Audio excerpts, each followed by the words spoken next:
Two words for you: baklava cheesecake. Together, yes. This recipe has been exploding on southernliving.com. It's basically traditional cheesecake, but dun dun dun, it has baklava in the crust. You can make it from scratch, or you could do like me and go to your neighborhood Greek restaurant. You can buy pre-made baklava. To get started, we are going to put some walnuts in the food processor like I've done, finely chop them, and add melted butter, 2 tablespoons, and a 1/4 cup of sugar. Figure out how to use your food processor. And I'm gonna pulse all this together until it resembles wet sand about. And that's pretty much it. It's so easy. And then we're gonna transfer it to a 9-inch springform pan that I have greased with none other than Crisco shortening, which makes everything better in my opinion. If you don't have a springform pan, don't attempt this recipe. Like all cheesecakes, it has to be done in a pan like this because it has removable sides. For this crust, you don't have to press it up the sides of the pan. You really only want it to be in the bottom because the baklava that we're gonna put in here after this bakes serves as the sides of the crust. All right, we are pressed in the bottom, a good even layer, wet sand appearance. I'm gonna put this in the oven for about 10 to 12-ish minutes, just until it's lightly browned on the edges. While my crust is in the oven baking, I'm gonna get a head start on my cheesecake filling. It is classic, basic, easy as pie cheesecake filling, no pun intended. This is 2.5 sticks, blocks, whatever you wanna call it, of cream cheese. So 8 plus 8 plus 4, you do the math, 20 ounces of cream cheese. Full 8-ounce container of mascarpone. My 3/4 cup of sugar that I used the 1/4 cup in earlier. And then I'm gonna mix this up together before I add my eggs. Once it's smooth and you can't really see any more sugar granules in there, you can go ahead and add your eggs one at a time and beat it just until each egg is incorporated after each addition. Once it's smooth, kind of in the mixer bowl, you can see in the middle it's smooth, but around the edges it's kind of built up on the side. You want to scrape the side of your bowl to make sure everything gets really well incorporated. After you scrape down the sides of your bowl, you can go ahead and add in your almond extract and salt and then mix it all up.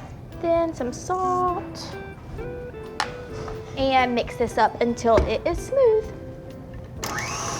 There we have it. If there are a few clumps of cream cheese or mascarpone in there that haven't been incorporated, it's okay, just as long as the whole mixture is mostly smooth.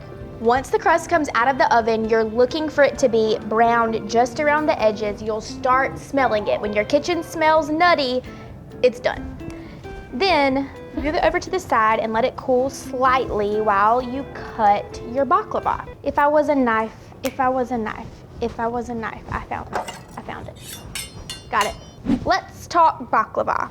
It comes in shapes similar to this. So it's rectangular, or this is not rectangular, it's triangular. Regardless, take your piece and then you want to cut it into smaller triangles. Whee! There we go.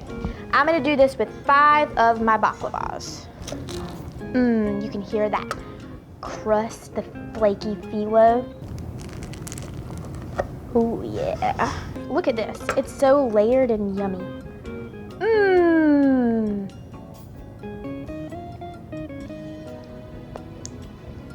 Important step, lick your fingers. Here's the part of the recipe that gets a little squirrely. Wide side towards the back of your pan with the pointed side towards the center. You're gonna repeat that all the way around, just like this. So, in every single slice of cheesecake, you're going to get baklava. Now, what better dessert than this? It combines 2 desserts into one. Win-win, in my opinion. If your desserts don't combine 2 desserts into one, you're doing it all wrong, honestly. Boom, look at that. So pretty. Now it's time to add the cheesecake.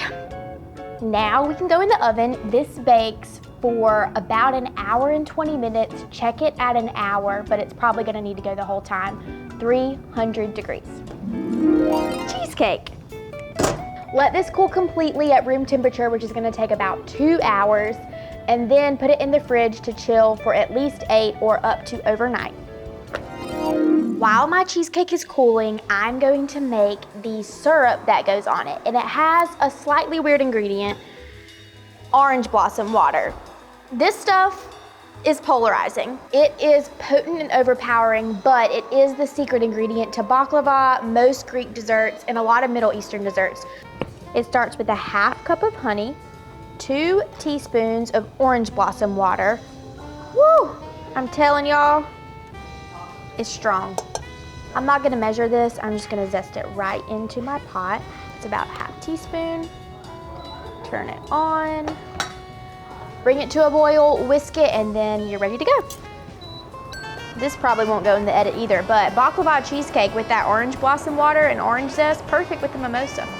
I'm just saying, the less orange juice in the mimosa, the better. Cheers. Oh, we're boiling. Okay, once it comes up to a boil, turn it off. Give it a good stir, take it off the heat, and you're ready to go. So you can let this sit, cool slightly while your cheesecake is finishing cooling and chilling. You can make this up to a week in advance and store it in the fridge, covered as long as you want to store it. La-dee-dee-da-dee. Da-da-da! A cooled cheesecake. You really want to let this go overnight, which makes this the perfect recipe for make ahead, because all you have to do the day of is garnish it. Top it with your honey syrup that you made, which could have also been made ahead, and put some walnuts on it, and then it's gorgeous and so tasty.